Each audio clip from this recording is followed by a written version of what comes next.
입니다. 우리는 오늘 정치적 표현의 자유를 행사하는 이 미국 땅에서까지 입간판 설치 문제로 일본 정부가 시비를 건다는 것은 정말 잘못된 것이다. 지난 36년간 우리 한반도를 점령하여 국토를 찬탈하고 유린했던 그들이 해방 이후 오늘 아직도 정신을 차리지 못하고 독도 그 성까지 침략하겠다는 근성을 보이는 일본 제국주의자들을 바라볼 때 본 기자는 그래도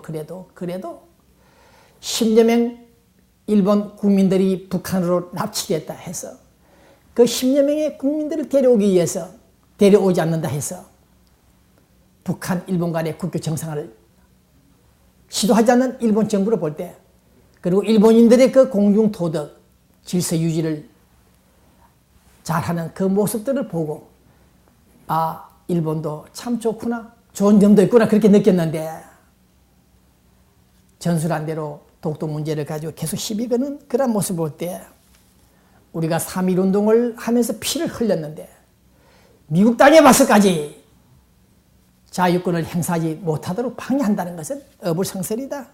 네, 오늘 본 기자는 그것은 곧 자유민주주의의 존엄과 존립과 가치와 발전을 위해서는 필수 불가결한 진정한 국민의 민의 표현이다.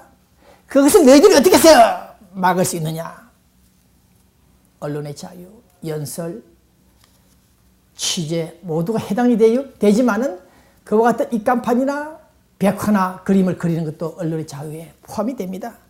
그 잘못된 북한 집단과 일본 집단, 두 개 집단 놓고 오늘 본 기자는 비판합니다.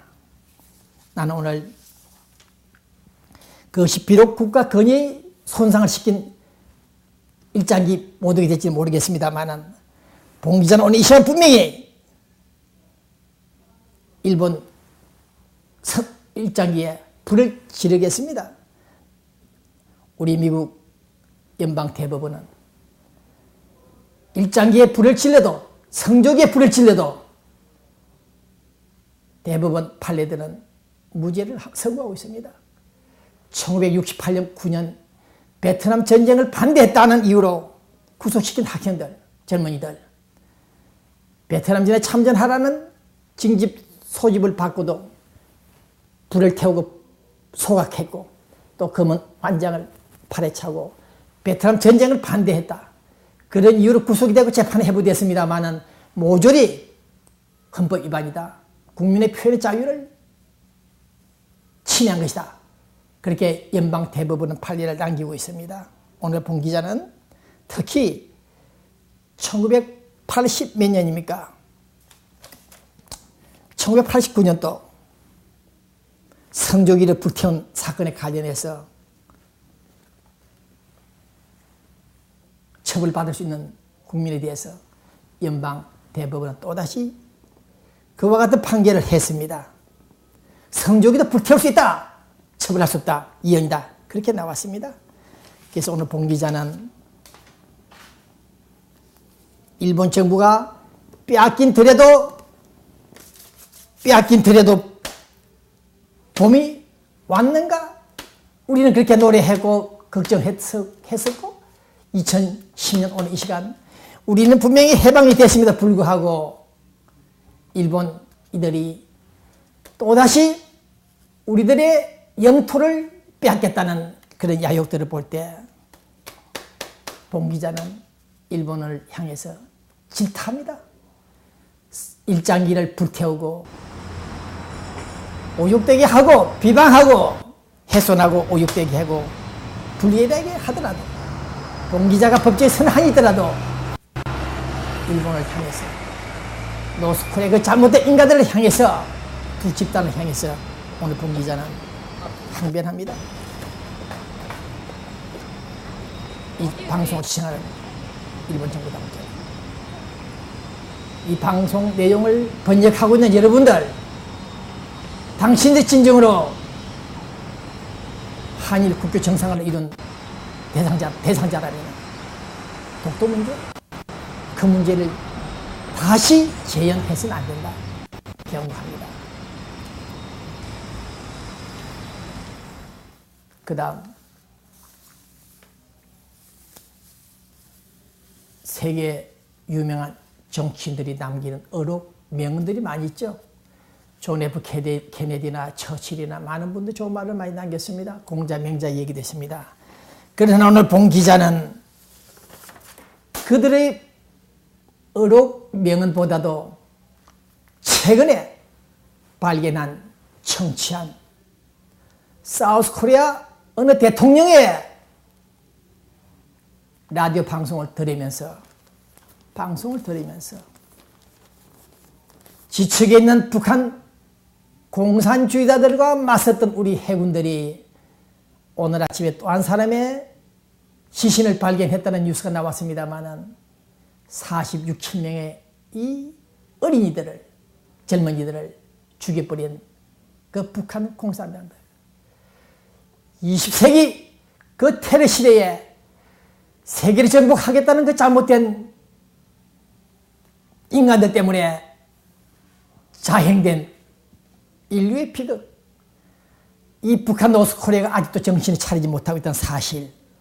나는 오늘 이 시간 동포 여러분들, 이 자그마한 방송을 운영하는 기자이긴 하지만은 일본의 독도 문제, 주장 문제, 북한의 대남 테러, 적화 통일 전략, 그런 것을 상기할 때 아주 못된 놈들이다. 그런 비방을 합니다. 얘기 한번 들어보십시오.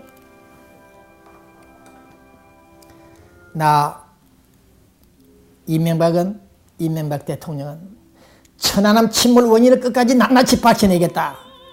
그 결과에 대한 조치는 한치 흔들림 없이 단호하게 대처할 것이다. 더욱이 그런 말씀을 했군요. 통일이 되고 이 땅에 진정한 평화와 번영이 오면은, 우리 국민들은 여러분의 희생을 다시 한번 기억할 것이다. 당신들이 사랑했던 조국은 여러분을 결코 영원히 잊지 않을 것이다. 천안함 희생장면 추모 연설에서 그렇게 강조했던 이명박 대통령, 이창기 원사, 최한근 상사, 남기훈 상사 이름을 부리면서 편히쉬라고 대통령이 명령한다. 편히 쉬기를 바란다. 명령한다. 국군 통수권자가 남긴 이 어록을 들으면서 본 기자는